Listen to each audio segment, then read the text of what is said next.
ইমাম সাহেব আমি ভুল করলাম, এরপরে ক্ষমা চাইলাম, আবার ভুল করলাম, আবার ক্ষমা চাইলাম, আবার ভুল করলাম, আবার ক্ষমা চাইলাম, আবার ভুল করলাম, আবার ক্ষমা চাইলাম। এই রকম করে কতবার আল্লাহ ক্ষমা করবেন? বারবার ভুল করেছি, বারবার ক্ষমা চাইছি, এক ভুলের কয়বার ক্ষমা হয়?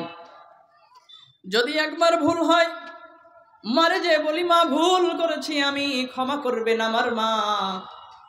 আবার যদি সেই ভুলটা করি, মা ভুল করেছি ক্ষমা চাইলাম, আবার হয়তো ক্ষমা করে দিবে মা।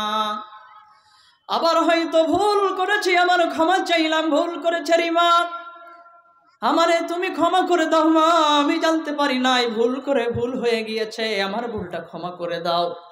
মায়ের মমতা একটু বেশি, আবার হয়তো ক্ষমা করে দিল রে ভাই। আবার ভুল করেছি, আবার ক্ষমা চাইলাম, আবার ভুল করেছি, আবার ক্ষমা চাইলাম। একবার দুইবার করতে করতে হয়তো 20 বার 30 বার 100 বারও ক্ষমা করে দিতে পারে। বারবার ক্ষমা চাইলে মা ক্ষমা করবে না।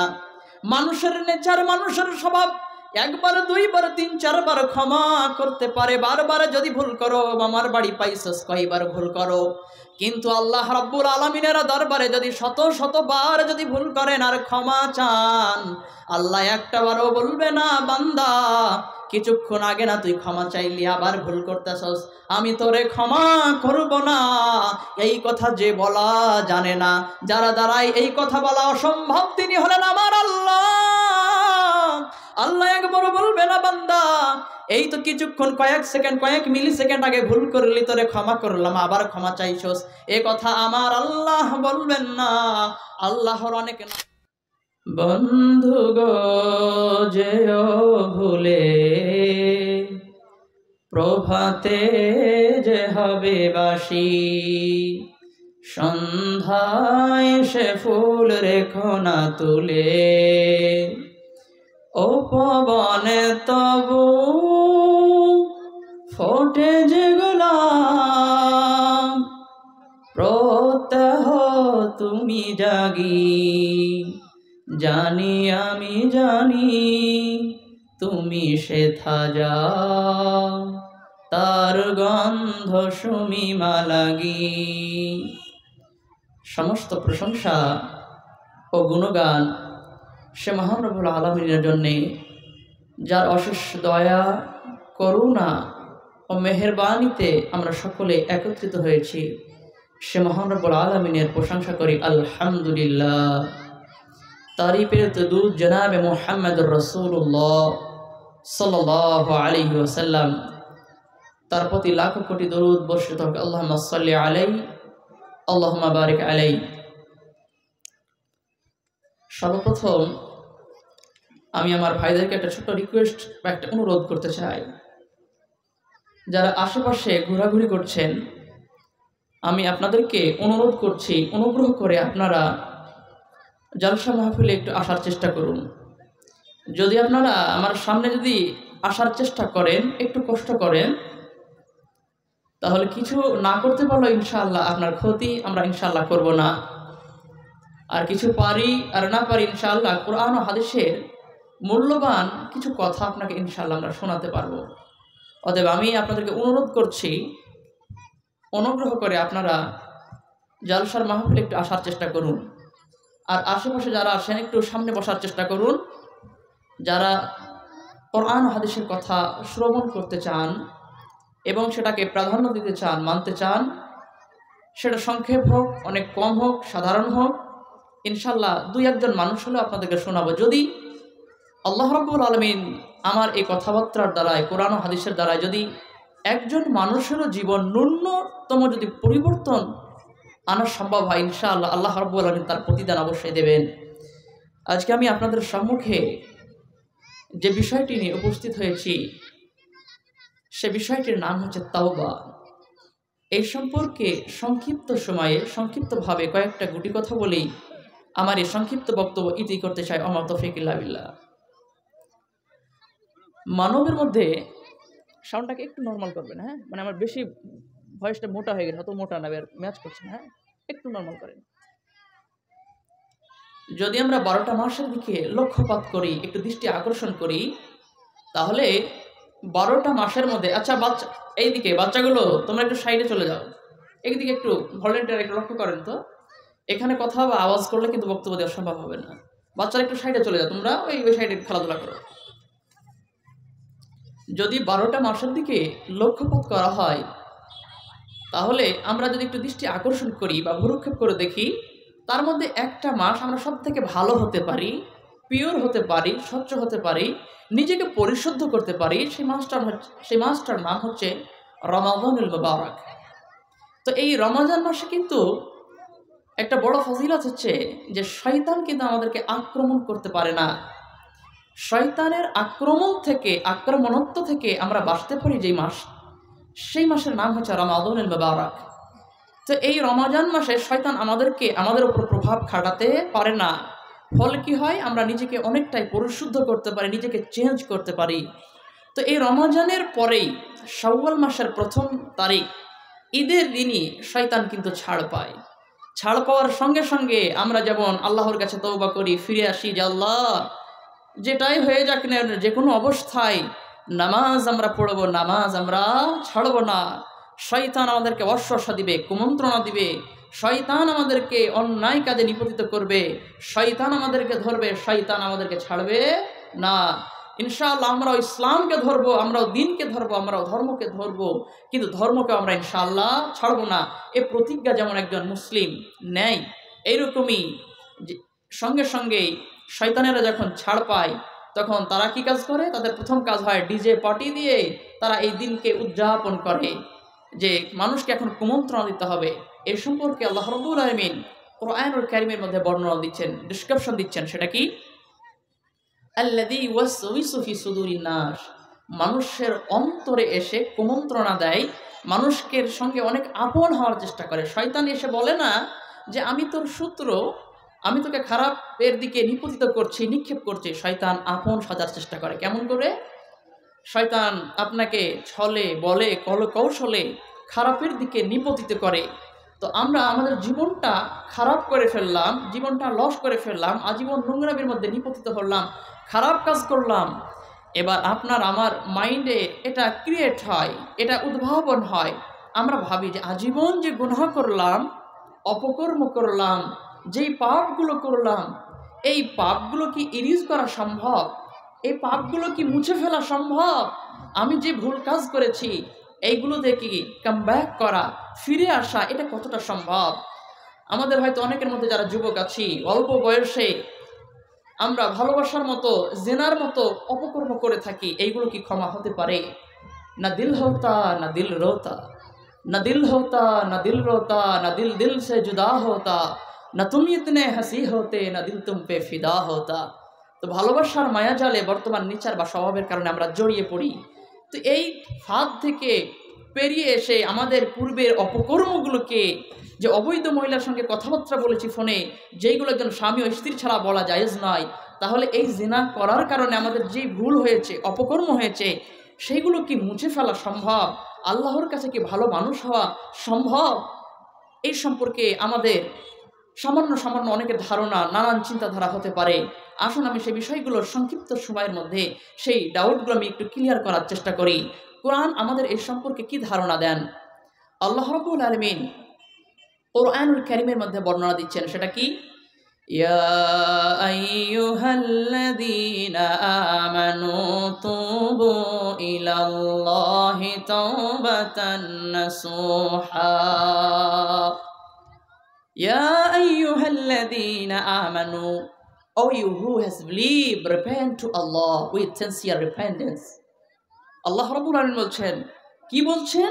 তার মায়া, দয়া, স্নেহে, মমতা জড়িত কণ্ঠে আল্লাহ রাব্বুল আলামিন তার সুললিত কণ্ঠে ডাক দিয়ে বলছেন। কাদেরকে ডাকছেন?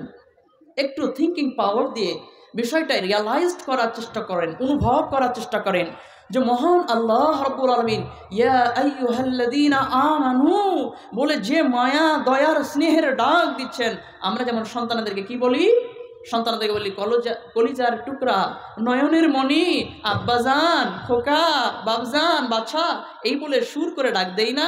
আল্লাহ রাব্বুল আলামিন তিনার কোরআনের যে সুর, কোরআনের যে মায়া, আল্লাহ রাব্বুল যে দয়া, সে দয়ার ডাক দিয়ে বলছেন ইয়া আইয়ুহাল্লাযীনা আমানু। এই আমানু কাদেরকে বলছেন? যাদের মধ্যে ন্যূনতম ঈমান আছে তারাও ইয়া আইয়ুহাল্লাযীনা আমানু। যেই ব্যক্তি সালাত আদায় করেন না, কিন্তু যদি জিজ্ঞাসা করা হয় আপনি কি মুসলিম, আপনি বলেন যে হ্যাঁ আমি মুসলিম। আপনাকে যদি জিজ্ঞাসা করা হয় তুমি কি আল্লাহ আছে এটা মনে করো, হ্যাঁ আমি এটা মনে করি।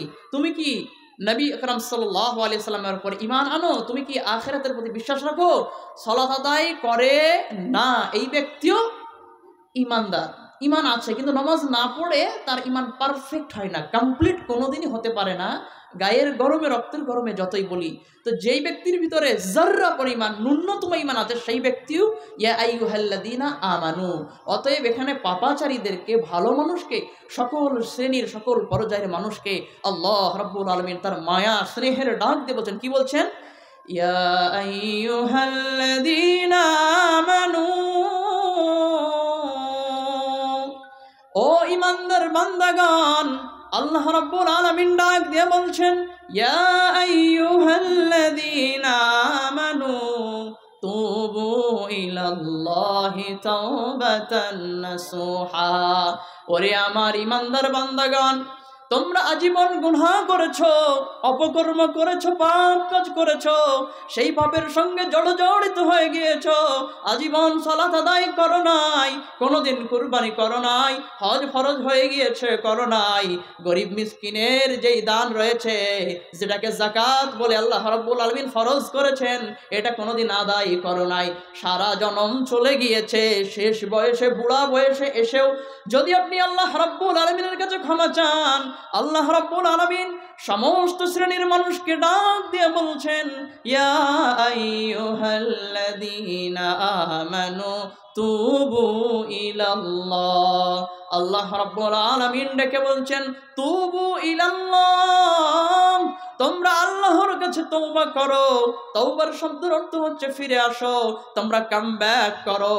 আসা রাব্বুকুম আইয়ুকাফিরা আনকুম, আল্লাহ রাব্বুল আলামিন তোমাদের অপকর্মগুলোকে, তোমাদের অন্যায়গুলোকে, তোমাদের জুলুমগুলোকে, তোমাদের পাপগুলোকে আল্লাহ রাব্বুল আলামিন ইরিজ করে দিবেন, ক্ষমা করে দিবেন। শুধু ক্ষমা করে কি আল্লাহ রাব্বুল আলামিন ক্ষান্ত হচ্ছেন নাকি? আল্লাহর দয়ার যদি সীমা আপনি দেখতে চান, আল্লাহ রাব্বুল আলামিনের পরে বলছেন ওরে বান্দারে, তুই আজীবন পাপ করলি, অন্যায় করলি, জুলুম করলি, এরপরেও আমি আল্লাহ রাব্বুল আলামিন তোর শুধু পাপকে ক্ষমা করব না, ওয়ায়ুদখিলাকুম জান্নাতিন তাজরি মিন তাহতিহাল আনহার। শুধু ক্ষমা করব না রে বান্দা, ক্ষমা করার পরে তোর জন্য যেই জান্নাতটা রাখা আছে, আমি আল্লাহ তোকে তোর সেই জান্নাত আবার দান করে দিব। সেই জান্নাতটা আবার কেমন, এই সম্পর্কে আল্লাহ রাব্বুল আলামিন আরো বিশেষ করে ডিসক্রিপশন দিচ্ছেন, বর্ণনা দিচ্ছেন। তাজরি মিন তাহতিহাল আনহার, বান্দারে তোকে এমন জান্নাত দেওয়া হবে যার তলদেশ দিয়ে যার ঝর্ণা রিভার প্রবাহমান, প্রবাহমান রিভার ঝর্ণা যে জান্নাতে আছে, সেই জান্নাত বান্দা আমি তোরে দান করব। এ ওয়াদা কার? এ ওয়াদা আল্লাহ। তাহলে আল্লাহ রাব্বুল আলামিন আমাদের জন্য ক্ষমা রেখেছেন। যদি দেশের প্রাইম মিনিস্টার, যদি দেশের প্রেসিডেন্ট, প্রধানমন্ত্রী যদি আপনাকে বলে চিন্তার কোনো কারণ নেই, তোমার যত খরচ হবে এই অসুস্থতার কারণে, আমি দেশের প্রধানমন্ত্রী বলে দিলাম তোমার কোনো চিন্তা নেই, আমি সেটা পে করে দেব, আমাদের আর কোনো চিন্তা থাকতে পারে? কিন্তু মহান আল্লাহ রাব্বুল আলামিন কোন আল্লাহ? তাবারাকাল্লাযী বিয়াদিহিল মুলকু ওয়া হুয়া আলা কুল্লি শাইইন কাদির।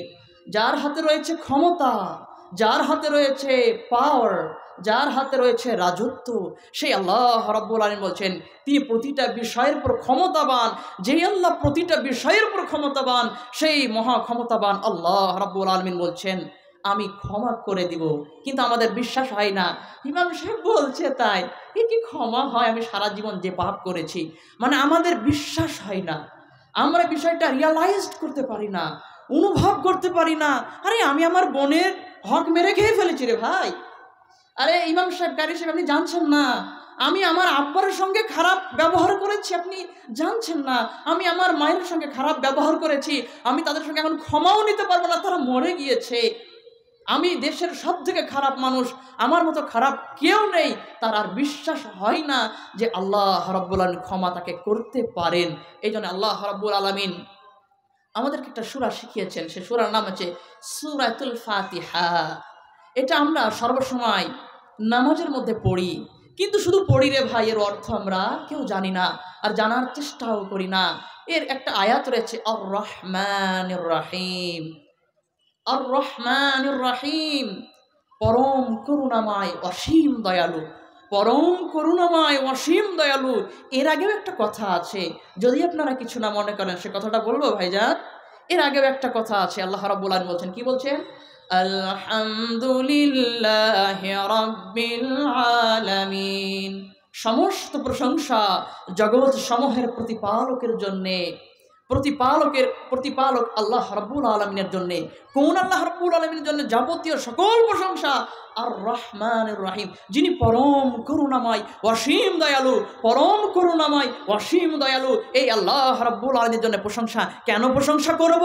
সারা জনম অন্যায় করলাম, জুলুম করলাম, পাপ করলাম, এরপরেও যদি আল্লাহ রাব্বুল আলামিনকে ডাকার মতো যদি একবার ডাকতে পারি, সিজদার মতো যদি একটা সিজদা করতে পারি, যাতে রয়েছে নাসুহা, যাতে রয়েছে খালিস, তাহলে আল্লাহ রাব্বুল আলামিন আমাদের সমস্ত জীবনের গুনাহকেও ইরিজ করে দিতে পারেন, ক্ষমা করে দিতে পারেন একজন। তার নাম জানা নেই ভাইজান? তার নাম আল্লাহ রাব্বুল আলামিন। এই জন্য তো আল্লাহ রহমান, আল্লাহ হচ্ছেন রহিম। এই জন্য মূসা আলাইহিস সালাম যখন দাওয়াত দিতে গেলেন, কাকে দাওয়াত দেওয়ার জন্য তিনি গিয়েছিলেন? ফিরআউনকে। তো ফিরআউনকে যখন দাওয়াত দিতে গেলেন, মূসা আলাইহিস সালামের ভাষা খুব কর্কশ, তখন সঙ্গে কাকে দিলেন? হারুন আলাইহিস সালামকে। যখন তাকে বলবা নম্র ভদ্র সুললিত কণ্ঠে, তাকে সহজ সরল করে, অতএব দিনকে যখন উপস্থাপন করব সহজ সরল করে, আমি যদি হাদিসকে চিবিয়ে চিবিয়ে বলি, যদি কোরআন আয়াতকে চিবিয়ে চিবিয়ে বলি, শুধু যদি ধমকের সরেই বলি, মানুষ আতঙ্কিত হয়ে দূরে চলে যাবে যে এত ইসলাম এত কঠিন, ইসলাম এমন একটা ধর্ম যেটা এত কঠিনকে সমর্থন করে, তখন আপনি দিনের দিকে না আসে আরও দূরে চলে যাবেন। এই জন্য আমি চেষ্টা করছি দিনকে সহজ করে আপনার সম্পর্কে উপস্থাপন করতে। আপনি যতই অন্যায় করে থাকেন, যতই পাপ করে থাকেন, আপনার পাপের থেকেও একজনের ক্ষমা বেশি। তার নাম কি? আল্লাহ রাব্বুল আলামিন। আল্লাহ রাব্বুল আলামিন আরশকে তৈরি করার পরে তার আরশের ডান দিকে একটা সাইনবোর্ড দিয়েছেন, সেখানে একটা লেখা আছে, একটা লিখনি আছে। সেই লিখনিটার নাম কি? সাবাকাত আলা গাযাবি। আল্লাহ রাব্বুল আলামিন বলেছেন, আমার রহমত আমার ক্রোধকে, আমার রাগকে উপেক্ষা করে ফেলেছে। মানে আল্লাহ রাব্বুল আলামিনের রাগের থেকে দয়ার মাত্রাই বেশি। অতএব আল্লাহ রাব্বুল আলামিন বলছেন আমি ক্ষমা করে দিব, এটা আল্লাহ বলছেন। আর সামান্য প্রধানমন্ত্রী যদি বলে চিন্তা নেই, তো আমাদের চিন্তা নেই, কিন্তু আল্লাহ রাব্বুল আলামিন যখন বলছেন যে আসা রব্বুকুম, সম্ভবত তোমার রব ক্ষমা করে দিবেন, কিন্তু আমাদের বিশ্বাস হচ্ছে না। কেন? আমাদের ইমানের কমতি, কারণ আমরা আল্লাহ রাব্বুল আলামিনের সঙ্গে আমাদের সম্পর্ক জড়িত করি নাই। যখন আল্লাহ রাব্বুল আলামিনের সঙ্গে আমাদের সম্পর্ক জড়িয়ে যাবে, তখন আমরা এই কথা বলার সঙ্গে সঙ্গেই মানতে বাধ্য হব, বিষয়টা আমরা মেনে নিব। তো শয়তান আমাদেরকে কৌশলে, ছলে বলে কৌশলে আমাদেরকে খারাপের দিকে নিয়ে যায়, অনেক আপন সাজার চেষ্টা করে। আল্লাযী ওয়াসওয়াসু ফি সুদুরিন নাস, মানুষের অন্তরে সে কুমন্ত্রণা দেয়। কিন্তু আল্লাহ রাব্বুল আলামিন যখন দেখলেন মানুষকে নানান কথা বলে যখন আর কোনো কাজ হবে না, তখন আল্লাহ রাব্বুল আলামিন একটা ক্যাপসুল আমাদের জন্য তৈরি করেছেন। ছোট্ট একটা আয়াত, কয়েকটা ওয়ার্ড মিলে একটা সেন্টেন্স আল্লাহ রাব্বুল আলামিন আমাদেরকে দিয়েছেন। যদি এই আয়াতটা আমি বিশ্বাস স্থাপন করতে পারি, যদি অনুধাবন করতে পারি, কোনো মানুষ পথ ভ্রান্ত হতে পারে না, পথভ্রষ্ট হতে পারে নাই। আল্লাহ রাব্বুল আলামিন আমাদেরকে দিয়েছেন। সেটা কি? আল্লাহ রাব্বুল আলামিন বলেছেন, লা তাখনাতু মির রাহমাতিল্লাহ। ও বান্দা, তোমার আল্লাহর রহমত থেকে তুমি নৈরাশ হয়ো না। আরে কোন আল্লাহ বলছেন রহমত থেকে নৈরাশ হয়ো না? هل أتى على الإنسان حين من الدهر لم يكن شيئا مذكورا إنا خلقناكم من نطفة أمشاج। আল্লাহ রাব্বুল আলামিন বলছেন, হাল আতা আলাল ইনসান, মানুষের কাছে কি এমন একটা সময় আসে নাই যখন তুমি কিছুই ছিলে না, যখন তোমার নাম ছিল না, যখন তোমার কোনো বডি ছিল না, যখন তোমার কোনো হাত ছিল না, যখন তোমার কোনো চিহ্ন ছিল না, যখন তোমার কোনো বাবা ছিল না, যখন তুমি শুক্রকীট রূপেও ছিলে না, তখন তোমার ওপর একজন দয়া করেছেন। যখন দয়া করে নাই তোমার পিতা, তোমার ওপর একজন দয়া করেছিলেন। যখন তোমার ওপর দয়া করে নাই তোমার মাতা, তোমার উপর একজন দয়া করেছিলেন। যখন দয়া করে নাই তোমার স্ত্রী, তোমার প্রতিবেশী, সিনার নাম হচ্ছে আল্লাহ, যিনি মায়া দয়া দিয়ে যখন তোমার কোনো অস্তিত্ব ছিল না রে বান্দা, তখন তোমাকে একজন দয়া করে মানব রূপে সৃষ্টি করেছেন। সেই আল্লাহ রাব্বুল আলামিন বলেন, লা তাখনাতু মির রাহমাতিল্লাহ, তোমার আল্লাহর রহমত থেকে নৈরাশ হয় না। এটা শোনার পরেও বিশ্বাস হয় না, কিন্তু দেশের প্রধানমন্ত্রী যদি বলে টেনশন নাই, টেনশন দূর হয়ে যায়। তাহলে সম্পর্ক যদি থাকে আল্লাহর সঙ্গে, শোনার সঙ্গে সঙ্গে, কানে আসার সঙ্গে সঙ্গে, আয়াতটা যখনই বলেছে শোনার সঙ্গে সঙ্গে আপনার হৃৎপিণ্ড শান্ত হয়ে যাবে, আপনার অন্তর ঠান্ডা হয়ে যাবে। এ কথা শোনার পরে লা তাখনাতু মির রাহমাতিল্লাহ, ওরে বান্দা আল্লাহর রহমত থেকে তোমরা নৈরাশ হয়ো না। তো আল্লাহ রাব্বুল আলামিন আমাদেরকে বলছেন যে লা তাখনাতু মির রাহমাতিল্লাহ। এটা শোনার পরেও কেন বিশ্বাস হয় না? এই জন্য আমি আপনাকে বলতে চাই, আল্লাহ রাব্বুল আলামিন আপনাকে ক্ষমা করবেন, আল্লাহ রাব্বুল হেদায়েত আপনাকে করবেন, ক্ষমা করবেন, কিন্তু ক্ষমা তো নিতে হবে রে ভাই। উদাহরণস্বরূপ আমি আপনাকে একটা জিনিস দিলাম, আপনি বললেন যে আল্লাহ ক্ষমা করে তো হবে, আল্লাহ হেদায়েত লিখলে হবে, আল্লাহ হেদায়েত দেবেন। আচ্ছা, এটা ধরেন উদাহরণস্বরূপ যে আল্লাহ রাব্বুল হেদায়েত দিচ্ছেন, এবার আপনাকে তো নিতে হবে, আপনি নিলেন না, এরপরে বলছেন আমি হেদায়েত পেলাম না, ক্ষমা পেলাম না, আল্লাহ ক্ষমা করবেন, কিন্তু ক্ষমাটা তো নিতে হবে রে ভাই। ভাইজান, আপনাকে তো ক্ষমা নিতে হবে। এখানে যে বাপজানেরা রয়েছেন, আল্লাহ ক্ষমা করবেন, কিন্তু ক্ষমা তো নিতে হবে। আপনি আমাকে এক থালা খাবার এনে দিলেন, এরপরে বলছেন ইমাম সাহেব এই খাবারটা খেয়ে নেন।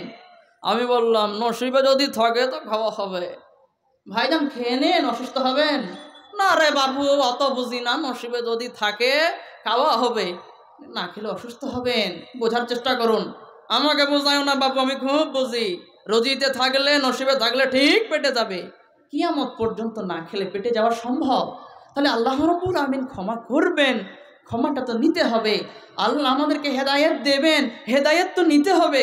হেদায়েত নিলাম না, এরপরে যদি বলি যে হেদায়েত পেলাম না, কথা কিন্তু ভুল হলো, যুক্তি কিন্তু ভুল হলো।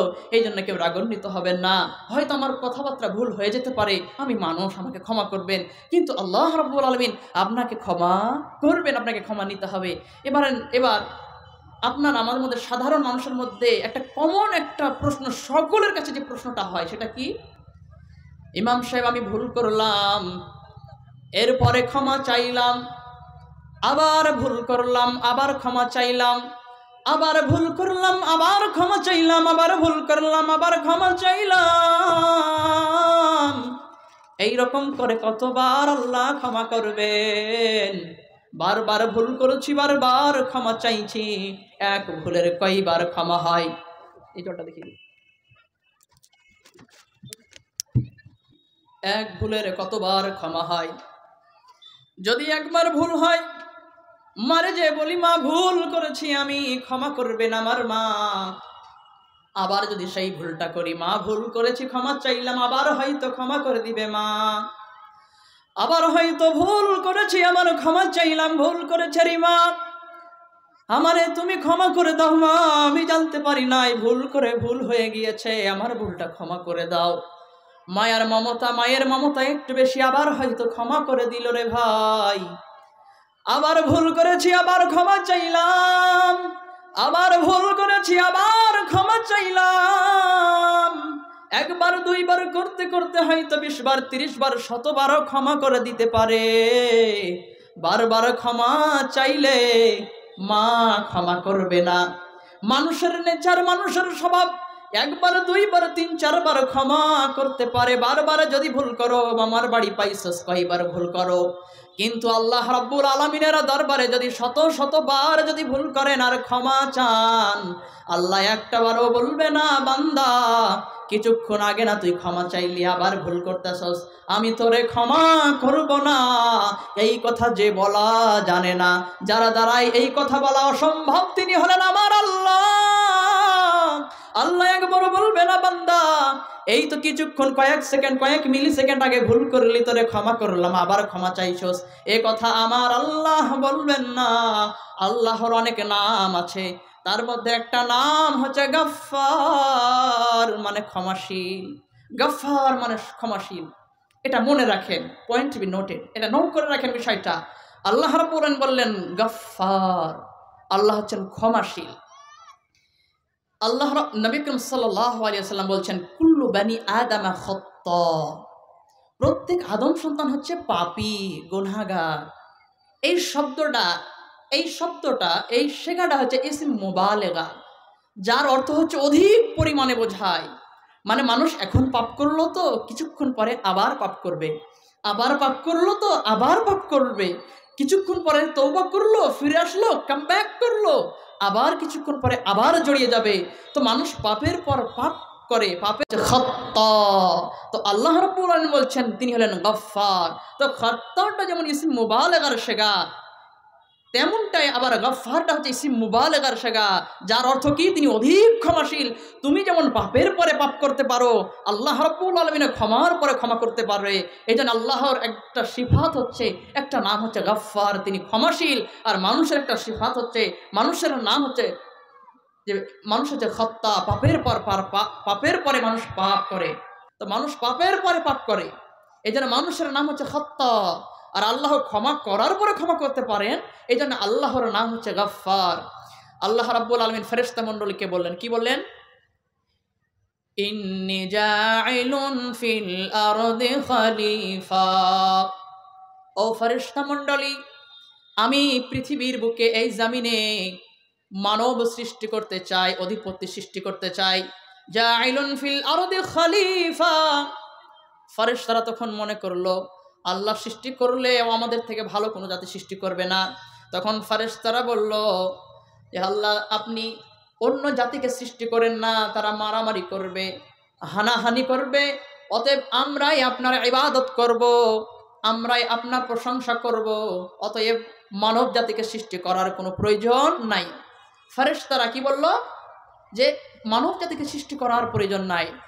মানব জাতিকে যখন সৃষ্টি করে নাই, তখন ফেরেশতারা কি বলতো? সুবহানাকা আল্লাহুম্মা রাব্বানা ওয়া বিহামদিকা আল্লাহুম্মা গফিরলি, আল্লাহুম্মা গফিরলি। এই শব্দের অর্থ কি? হে আল্লাহ তুমি আমাদেরকে ক্ষমা করো। কিন্তু আচ্ছা বলুন তো, ফেরেশতা কি ভুল করতে পারে? তাদেরকে কি পাপ করার মতো অ্যাবিলিটি, ক্ষমতা, পাওয়ার দেওয়া হয়েছে? দেওয়া হয় নাই।